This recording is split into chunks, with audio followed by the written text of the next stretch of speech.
Hello, and welcome to the Fiction Nonfiction Podcast from Literary Hub, where we believe that every issue in your social media feed or on the evening news has already been tackled somewhere in literature. I'm Whitney Terrell, author of the novel The Good Lieutenant.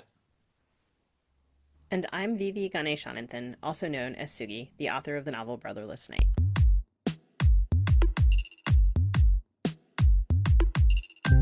So here we are. End of the semester. No more classes. No more committee meetings. This is where the Alice Cooper comes in. I just give my students tired looks. I get that. But I also find at the end of the semester, whether it's the spring semester, as in Alice Cooper's song, or the winter semester, as in what you and I are ending right now, that is a moment when I think a lot about teaching, how much I enjoy teaching, and how much easier it is to enjoy teaching when it's over. That's true, which is why this is exactly the right moment to welcome Elizabeth McCracken back to the show to talk about her new book, A Long Game: Notes on Writing Fiction. Elizabeth is the author of 9 books, including Here's Your Hat, What's Your Hurry, The Giant's House, Niagara Falls All Over Again, an exact replica of A Figment of My Imagination, Thunderstruck and Other Stories, Bowl Away, The Souvenir Museum, and The Hero of This Book. She's received grants and fellowships from United States artists, the Guggenheim Foundation, the National Endowment for the Arts, the Liguria Study Center, the American Academy in Berlin, the Fine Arts Work Center in Provincetown, and the Radcliffe Institute for Advanced Study. She has taught fiction writing off and on, mostly on, since 1989. Welcome back, Elizabeth. Thank you so much. I'm delighted to be here. Thanks for joining us. Okay, so early in the book, you wrote some sentences that I enjoyed. They weren't the only ones, but these ones I've flagged. I don't like craft books. It's possible I've never read one through. I distrust both rules and optimism, and the combination gives me the heebie-jeebies. So I sometimes feel that way about craft books myself. And oh, then you add craft feels like regarding a vast tapestry and saying, this is how I wove the blue part. So given all of that, what made you decide to ignore this feeling and write one of your own? It's a good question. Uh, you know, Sometimes I've had over the years a couple of students say, you should write a craft book, which I think students say to any professor of creative writing. And I would say, I don't really believe in craft. And they would give me an odd look and say, but every single class, you end up talking about craft. And I probably said, nonsense. I talk about art. But I was talking about very practical aspects of creative writing and how to think about them. And I had written a novel. My last novel was highly autobiographical.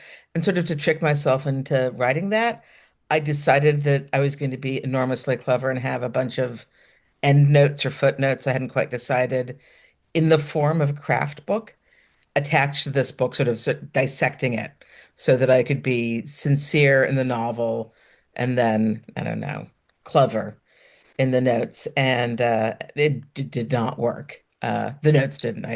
I published the book, but I took the notes off. So I had some stuff to work with. And the more I thought about it, the more I thought, oh, maybe I would enjoy trying to actually put down what I think I know about writing in published sentences as opposed to sort of coming up with them on the fly, which is how I generally work when I teach, responding specifically to students' work.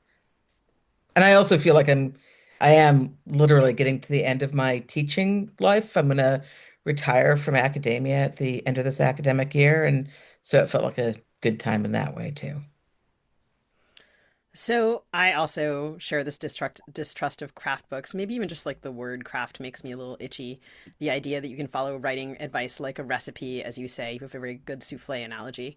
Um, so I read this book as a kind of response to normie craft books, one that is sarcastic and iconoclastic and bent on blowing up the kind of truisms of writing advice that we always hear. Show don't tell, write every day. Can you talk to us about some of the quote unquote conventional wisdom that you question here? Well, I mean, I think for me, the writing every day is the first one, and I talk about it a lot in the books. I don't know if you guys had teachers who said, I had teachers that who I loved who said, real writers write every day. You have to write every day to be a writer. And I just write terribly if I write every day. And I think writing every day is one of those pieces of advice that it's great if it works for you. It's good advice for those for whom it's good advice.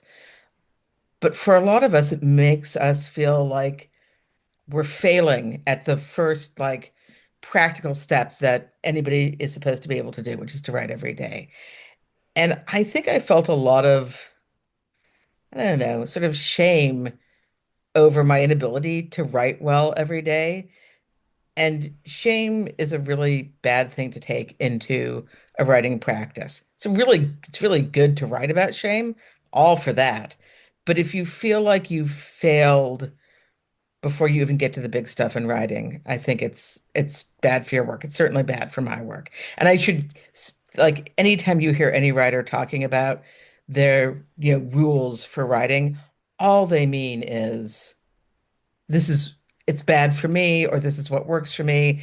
I would like to be validated, so I'm going to say it in a voice of authority. So that's true for me as well, saying I think it's terrible to start off with shame. There might be people for whom it is great that you sit down every day just feeling so ashamed, and it's a kick in the pants. Yeah, I mean, So it's funny because, like, I think you were actually the first person to make me feel like it was okay to not write every day. I remember so appreciating that because I was experiencing a lot of shame, and we probably had I think we may have had the same teacher who said write it every day. it was Um, Frank. was it was Frank. Frank. It was Frank Conroy for those of our listeners who might wish to look him up. He And said he real used to tell us, writers, yeah, yeah, he said 4 hours a day, yep. and then he I would thought he do was he this. was he was at 3 when I was there. But I don't know. Maybe He was moved it ramping up. down. And he would do this intense hand gesture where he would like put his hand against the table and like shove it across and be like, and you have to face the resistance. And I was like racked with shame, in fact. So it was great to have you kind of puncture that for me and be like, I don't. And then there's some other truisms that you question in here as well.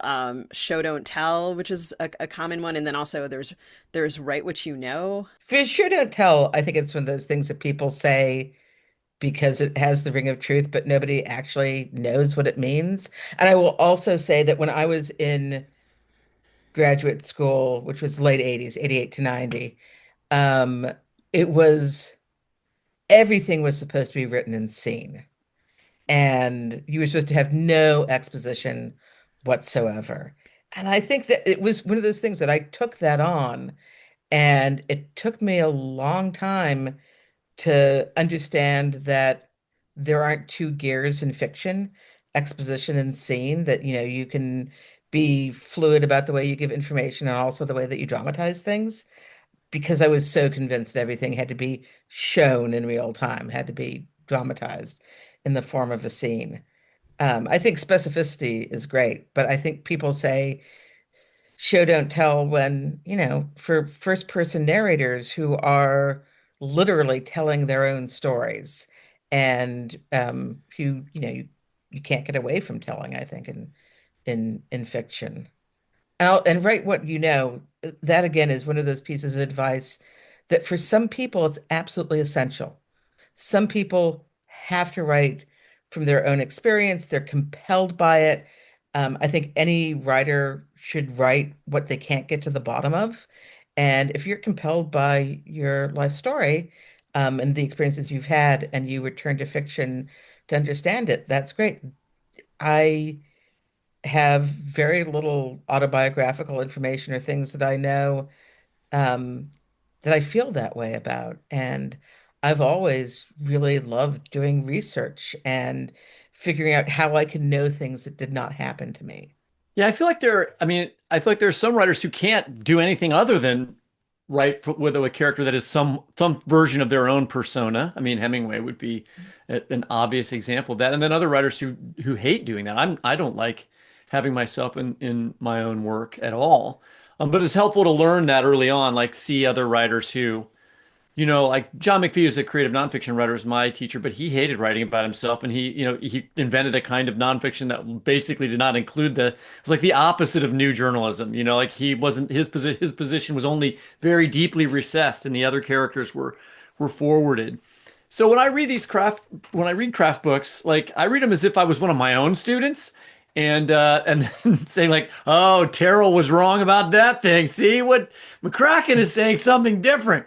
So I find that interesting. I don't know if you guys do that, but I'm like thrilled when something reinforces an idea that I've talked about, and then like mortified when you say something that contradicts something I've endorsed. Like I do tell students to write every day, but that latter category is more interesting because in the end it tends to make me think more critically about like what I'm doing and change maybe things that I do. So Sugi and I are going to both give examples of how this happened in your book to us. But has it ever happened to you when you have you ever reconsidered some teaching practice based on something that you read or heard from another creative writing professor? Well, the thing that I can say is that anything that I have believed in, I have encountered some brilliant writer who is just describing their own process and says the opposite thing has worked for them. This is, huh, golly, how long ago was it? 15 years ago. Paul Harding came to the University of Texas and he had just won the Pulitzer Prize, and I had always and he was a student of mine at Iowa, and I had known this thing about his process. I was always telling students that they should try to write a first draft of their novel from the beginning to the end. Then they could figure out other things later on. But that if they skipped around in the manuscript, they might lose some tension. They might be using it as a form of procrastination. And somebody asked Paul about how he wrote Tinkers, and he said, well, I would write a little over here, and I would write a little over here. And then he made these circles with his hands and said, and each pace would acquire mass until they joined up. And I was like, that is so amazing to me. Also, the hand gestures were key. Like all of a sudden, I understood how that could work. So I threw that out. I would, talking to students, I would talk about writing a draft all the way through. I was working with another um, uh, teacher at UT, and I had said, I think it's a pretty good idea to try to write a first draft in a relatively short period of time. And he said, oh, yeah, this is a writer named Steve Harrigan. Oh, yeah, that's interesting. It took me 8 years to write the first draft of The Gates of the Alamo, and it was pretty much the last draft. And I was like, okay, there's another. And so that sort of thing happens to me all the time, where I think, okay, I'm clinging to this one piece of advice, and then somebody talks about how the exact opposite has worked for them. That's funny. I think about because I think I remember you saying that to us too. Like, and like try to write your draft before you're too many different versions of yourself. And I mean, this was a piece of advice I didn't succeed in taking, and I kind of wished that I had with my second book, where I took a really long time and felt that I was 8 to 10 different people during that time. So I mean, it seemed like your point was fundamentally correct. But I seem to I have, feel I like seem I've written books and I'm very slow. That I actually sometimes start a book and I'm waiting to be the person who can write that book. I'm not Hmm. I'm not that person yet, and things happen to me. And I'm sort of like, oh, I needed this to happen for me to understand how to do this properly. I don't know. That's just something that I feel. That makes sense too. I think that when I was reading A Long Game, one of the things that gave me sort of teacherly pause was like, I think I just don't, maybe for reasons that you have put on the page in here, like I think that I shy away from the present tense and sometimes have encouraged students not to use the present tense. And I'm very like, what is the present tense? What is it doing? And you kind of mount a pretty persuasive argument for the present tense that made me want to try it again. That I was like, sorry, present tense, I didn't mean to write you off like that. That was so small-minded of me. Can you talk a It's so little bit about that? Sure, because I do not write in the present tense. I think I've written a single story in the present tense. And my defense of it comes from probably from reading a lot of bad present tense in my students' work, and that I'm trying to figure out a way to talk to them about its uses so that they can get at the things that they're using it for. Um, and I do think that it can be magical. Um, Paul Lisicky writes a lot in the present tense. And it may be that reading his work is why I think, oh, yeah, you can actually use it as a way to talk about time and about immediacy, and that you don't have to use it. I don't like present tenses that are used as sort of tunnels so that you don't, communicate with the past or the future. To me, I think any choice that you make that is only about constriction or trying to make things easier for you is not great. But I guess the older I get and the more I write, the more I like to think about the possibilities. I've become like, I don't know. Am I a hippie? No, I'm not a hippie. But I'm I've been thinking about this recently because I spent a lot Do of time people around even, poets. I feel like people don't even know what that word means anymore. Probably true. It's true. I had a young student who got hippie confused with hipster, and I might have referred to myself as a hippie, and I was like, I'm definitely not a hipster, in no good or bad way. No pork Um, pie hat for you. no, giant beard. Um, I spent a lot of time with poets, and I used to even the poets I love, I'd kind of make fun of them because they'd talk about poetry and what poetry can do and what poets do and how poets are, and I'm like, fiction writers aren't like that. But I think as I go along, I like to think about fiction as this interesting enterprise that I'm not the only one doing, and that I like to think about its possibilities. So maybe that's why Sugi, I'm probably irritated by the present tense in exactly the same ways that you are, and just was sort of enjoying thinking about it in the book. I just was thinking about, yeah, I mean, all the time students have brought me present tense, and, I don't want my reflexive response to be, well, that's the thing you should change. Like some of them love it. Yeah. And to meet them on their own terms, I think is important also as a teacher to not sort of like try to change who they are, but rather to make them more themselves, which is also part Yeah. of what you're emphasizing in the book. Um, so Whitney, what Yeah, in the that's really book important to me. gave you pause and made you think Elizabeth is right about this one and I've been wrong? I'd like Well, to hear one the opposite story, too, by the way. one story that I was thinking about that present tense and past tense thing is well, the only thing, I don't care whether students write, whatever, whichever what they want to use, but I would like them to be consistent. I'm very like, could you please just not change all the time? But I was reading a book, Russell Banks' novel Affliction, changes tense all the time Oh, in the middle of really? things because of the particular construction of the narrator, who is like both telling the story about his brother, but also imagining it. So sometimes he imagines it as if it's happening in the moment, and sometimes he's telling it as if it happened a while ago, which it did in fact happen. And so there's a book that like breaks that rule even, you know. I mean, and I do think you do a good job of pointing out like they're all the exception, there are always exceptions. You know, if it works, it doesn't matter what rules it breaks. And you're very consistent about that through the book, which I appreciated. I'm also a big skeptic of flashbacks. So when you started talking about flashbacks, like, oh no, here we go. I'm gonna have to, I still, I, but then you talked about how you were okay with them, but then you also talked about being a fan of what you term the supernatural powers of the novel to move back and forth in time, which I totally believe in. I mean, that's one of the great things that separates novel writing from film in a way. It's so much easier to move in time. But so I wondered if you could explain to us your take on flashbacks and then read a passage about that. Sure. I mean, the kind of flashbacks that I think really don't work is when they're represented as actual thought. I used to talk about Gilligan's Island in my classes, and now none of my students have ever seen Gilligan's Island.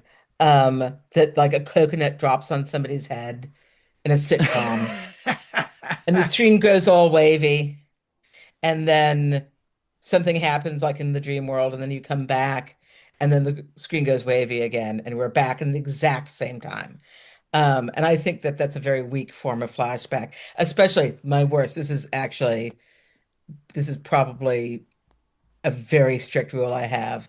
If somebody thinks about the past and then they shake their head to dismiss the thoughts of the past, that drives me nuts. That like to suggest that they had been thinking in that kind of detail.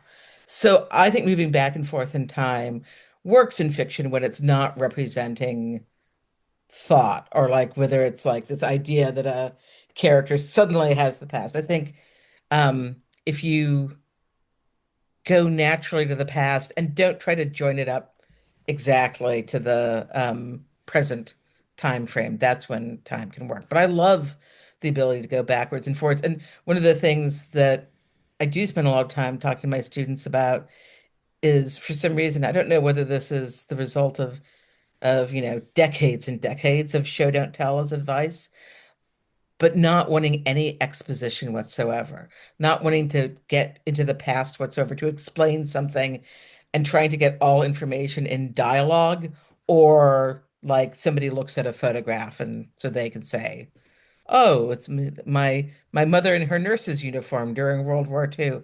That sort of thing drives me crazy. I like embracing the ability that fiction has to tell us about characters' whole lives. So So did you read that section for us? uh, once I had a writing teacher who said, no flashbacks, no moving back in time at all.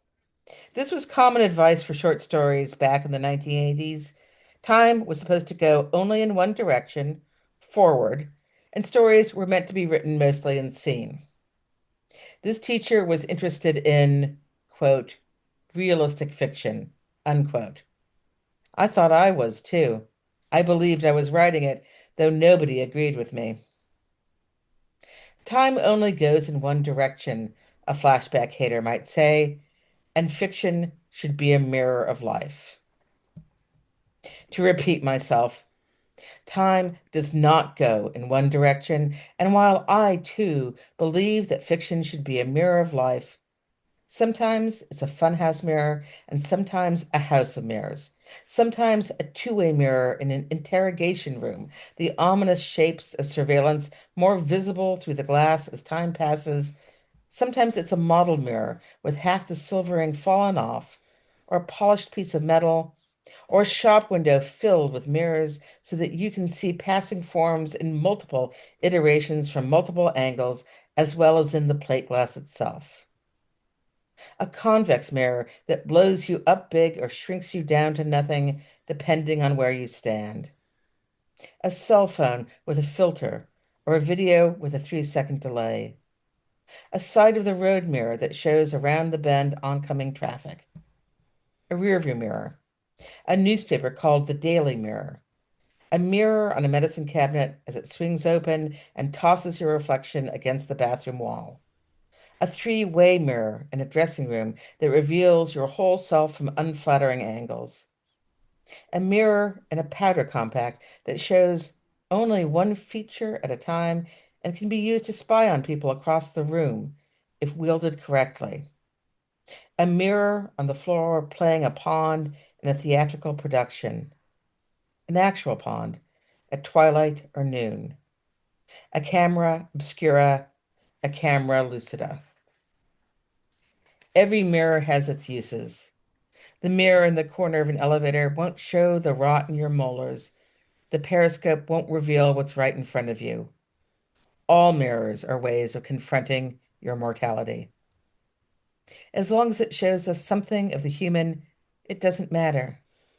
Even fiction with no humans in it shows something of the human, the desire to escape being one, the terror, too.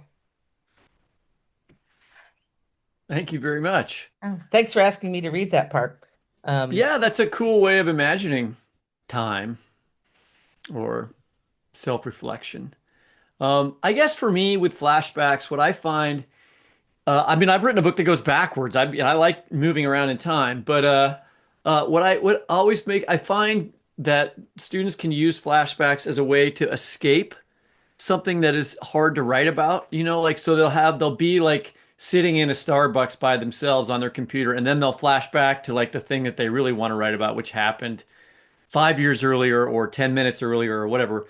I always would suggest that if you're if you say that two timelines can be equally strong, right? And then interact with each other. You have a diagram. I think about that if I'm remembering that correctly. Um, but if you have one timeline that's super weak and then the other timeline set in flashback is much stronger, you generally have to compensate, I think, in some way.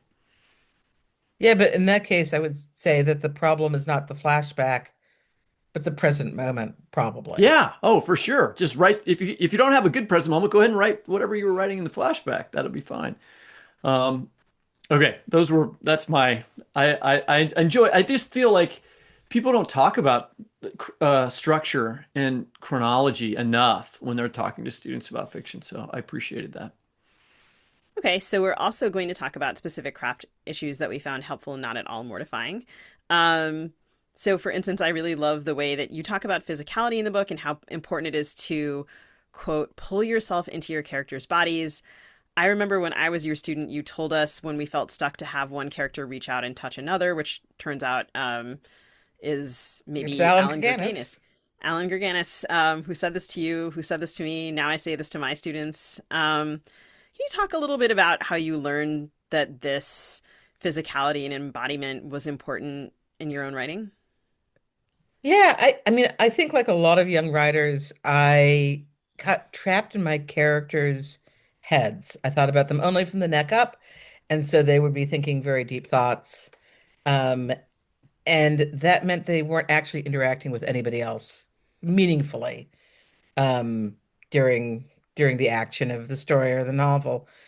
And I always tell my students to pull themselves into their characters' bodies, and I think I'm sometimes confusing about it because they'll say, "But I'm not, I don't want to really describe what they're doing with their bodies." And I always say, you don't need to describe what characters are doing with their bodies. You don't need to know what characters look like. But if you envision what it feels like to be in their body, they will interact with the people of the work of fiction in a completely different way. And I think that's just a fancier way of saying that when you have one character reach out and touch another character, as Alan um, told our workshop, it changes how they relate to each other. And I think really often, especially in early drafts of novels and stories, when writers are getting to know the characters, that they forget that sort of physical part. They're only thinking about thought.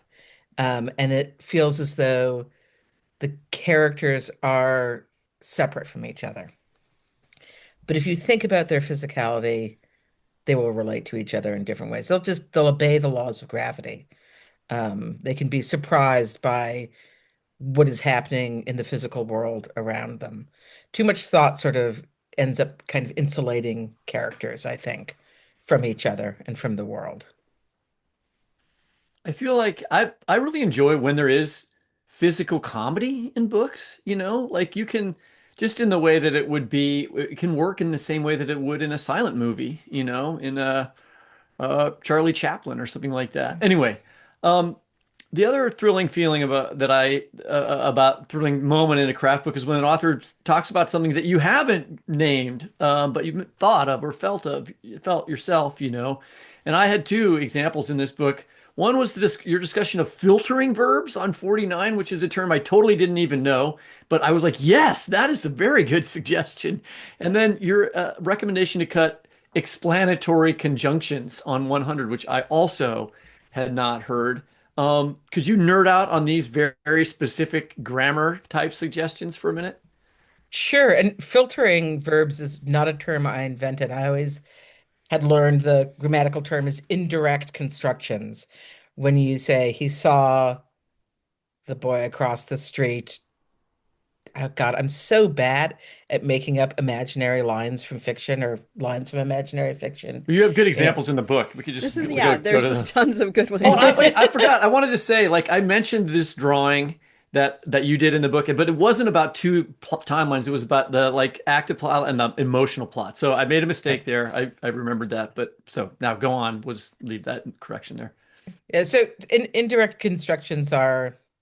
He saw the family across the street pile into their station wagon. He knew they were headed on vacation. He wondered what they would do there. If you knock out the indirect construction, the problem with these indirect constructions is that they weaken the verb. So they make the subject of that sentence the character who is looking and seeing and wondering, as opposed to the people who are actually performing the action. And it's not that you never want to do that, but saying across the street, sorry, the family across the street piled into their station wagon. That's a more direct way and more visual way, and it takes the reader out of the character's head and puts them in the world where the other people are acting and moving. And I think it's just much more vivid. And it's really easy to get into the habit of just repeatedly having indirect constructions. Um, the explanatory conjunctions. So one of the big things that I believe about fiction is that it is the writer's job to put meaning into fiction, and it's the reader's job to find that meaning. And readers really want to have the sense that they're finding meaning, they're interpreting. And that goes for even the tiny ways in which but and because and even sometimes and are explaining how one thing leads to another. And if you take out that little bit of explanation, the reader feels like they are understanding the because or the but or the contrary to. And it's this tiny little jolt of pleasure the reader, I think, isn't even aware of getting. So, thinking about passages that, I mean, so much of the work of fiction actually is explaining, and going back to kind of like the show don't tell um, comment that we were discussing earlier.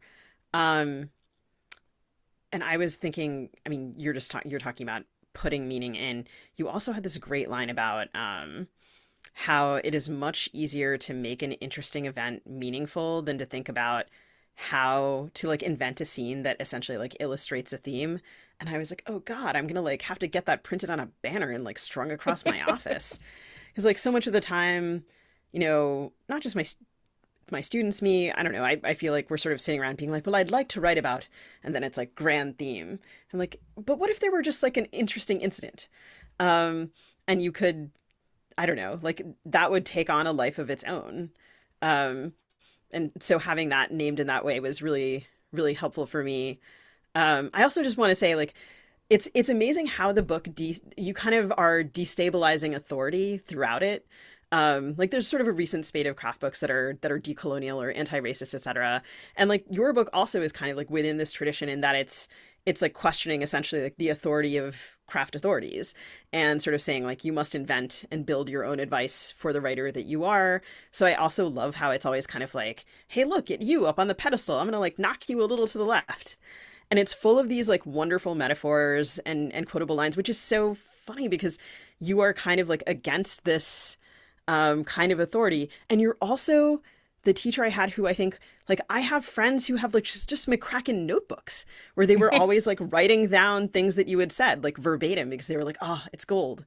And the book is also full of those things, full of like specific, like McCracken metaphors, which are like irreplaceably vivid and illustrate all of these things so beautifully. Anyway, that's just me rambling about how great your book is. But um, you talk a little bit about, and I'm using the phrase here that you use in the book, your discussion of the received wisdom said is dead. Um, and I wonder, can you say a little bit about that and how you address it in the book? Yeah, this is something, I don't know whether this was part of your education at all. It came after my time in school, but my kids who are 17 and 18 had creative writing teachers who said is dead. And that and this is an old saw that I believe in, which is that you should not use extremely colorful verbs of attribution. That I'm all for said. That's the line, is that said is dead means you shouldn't use said. You should try to be more vivid in your language. and use, I don't even know, bellowed and Harumphed. harumphed. Yes. People always like to mention the 19th century ejaculated. Um, I don't think you should ever ejaculate dialogue. I And the problem with it is that I don't think people read verbs of attribution as language. They read them as punctuation. And so um, if your punctuation is suddenly being incredibly showy and acting in a way that you're hoping that it adds meaning to the language, it's not going to work. I love punctuation, and I like to think about its powers and uses, but I don't think verbs of attribution have those sorts of powers that they can make dialogue that's not interesting more interesting. I mean, that's really the issue is that dialogue should describe itself, and if you have to wait until you get to the verb at the end to understand how it was said, then there's something wrong with the dialogue. I think that those sorts of things only work when they contradict what's going beforehand. I mean, I think a whispered and shouted, if it's something that's about volume, those can be useful. But otherwise, yeah. That may be my last fairly stodgy feeling about fiction that people say, and but I'm just right there with them. I also feel very strongly about this. And I mean, right, in a way it's actually a kind of like it's a filtering verb, actually. Yeah, Right? yeah, It's just that's true. another Yeah. version of it. Um and I don't know. Yeah, like every time I see one of those things, it's almost like one of those things the eye skips. Like if you have a novel full of, and I realize that this doesn't happen in all cultures, but if you have a novel full of characters and everyone's first name starts with an M, it becomes very difficult to read. Like Yeah. a thing that where your brain is just like filling in after the first time you read the name, and then it's sort of not prepared to look at that anymore. Um, so we're a podcast on politics and literature, and I was sort of gesturing to this before with my comment about how your book fits into kind of some of the recent conversation about, I don't know, authority and creative writing. And the craft of creative writing, craft, there it is in its way political. And early on in the book, you also recall how, as an MFA student, you remember being told writing shouldn't be political. I also remember hearing some jibes about that. And these days, students are often interested in or curious about writing outside their identity. Should they do it? What should they be thinking about? And I wondered if you could talk about the way that you think about this in your own work and in your students' work, and then read us another short passage from the book. Sure. Yeah, we were told, Whitney, when did you go to the workshop? I was at I the workshop between graduated in two. like, oh, were you asking me or Sugi? Oh, Whitney, Suki, I remember when you were at the workshop. okay. Come on, Sugi talking over me. I never get to say Sorry. anything. Graduated in 94. Okay. Yeah, so a little after me. People there were so many things that I have realized in retrospect that wasn't necessarily our teachers saying, but my classmates. But there was this real sense that writing should, quote, not be political, unquote, as though it's possible to write about people in the world and not at least touch on politics, which seems impossible to me. And there are people who have, obviously different interests in the political. But I mean, it's really an awful thing to say to young writers, I think, that your particular interests are not fit for fiction. Um, we're writing, we're writing kind of a pure fiction that has nothing to do with the political. Anyhow, um, the question about writing people who are not like you. There's so many discussions about fiction writing that I think it's important to remember that no matter how much we argue about it, there's going to be no agreement. And that in fact, these questions are quite personal, and you have to um, ask yourself where you're interested if you want to write outside of your own experience, ask yourself why you're interested in doing that. ask yourself why you're the person to write about that. And then I think, I couldn't do without writing about people who are unlike me. And part of that is that I want to try to write a world that has something to do with our own world. And there is something about making the decision that there are characters you have access to and others you don't, that I think, I don't know, it feels like writing about a smaller piece of the world. I do think you have to question your own motivations, and I also think that you should not write about any character who you feel like you cannot understand from the inside out. That you remember that if you write about any person, you're not writing about a category, you're writing about a single human being. Um, I My second novel is narrated by a man, and it never occurred to me that there was a problem with this until somebody said, "How did you do that? I don't understand men." And I said, "I don't understand men either, or women, or anybody. Like on a good day, there's a golden retriever who I feel like I have a pretty good understanding of, but I could understand this man, um, because I made him up." And, again, I think I'm not sure that I'm explaining this very well, but that if you feel like you understand a human being and you're not raining attributes down upon that character, and that you're interested in that person's humanity, um, then to me, now I'm going to switch to the first person, then to me that makes it feel like it's possible. I couldn't write about any character who I felt frightened to write about. That would be a sign that I did not understand them well enough, that if I was obsessed with getting them wrong, um, then I wouldn't write about that person. And I do believe that you then, if you're writing about people who are not like you have to accept that you're going to get things wrong, and that you have to open yourself up to criticism, and you should look for people to read your work who might be able to give you a sense of whether you've written with sensitivity and intelligence about and sympathy with characters. That really felt like a terrible answer. No, we're just waiting for you to read this part of the book. Okay, I will do that. That's all right. Section 130, which should be on pages 100 and 101. But this is good because I think this says what I just blathered on about much better. Whether or not to write about and from the point of view of people who are demographically different from you is one of those complicated questions that people want to answer definitively, to vote on nearly.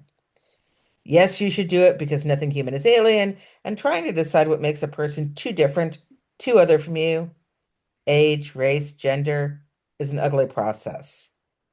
No, you shouldn't, because the stories of marginalized people have been stolen by people in power for as long as stories have been written down, stolen for profit and propaganda, twisted to justify oppression. Yes, you can, but you should ask somebody from the community you're writing about to vet your work, see if you've got it right. No, it's colonial work, insidious and interior. Yes, you can, as long as you do it well and are open to criticism. No, there are some experiences that a fiction writer can neither nor know nor make up, and to try to do so will trivialize the entire existence of actual living harmed people. Yes, because a novel populated by only one sort of person out of caution alone has nothing to say about the complexities of being alive, and ends up being a form of accidental science fiction, no matter what the aimed for genre. It's such a complex question that it feels like guidance and expertise could help. There are excellent essays on this subject, and if it's a question you're interested in, you should read them all and then work up your own philosophy and write your work, or don't. It's important to know that you might do it badly. You might do it badly. This is something I say to students when they ask me unanswerable questions. Then there's only one way to find out. If they have a stomach for failing, they try. Sometimes they fail. Yeah, Thank you that's what very I really much. think. That That. was great. And we're so thrilled that you could come back and talk to us about this excellent book. And listeners, don't miss A Long Game, which is newly available at independent bookstores near you.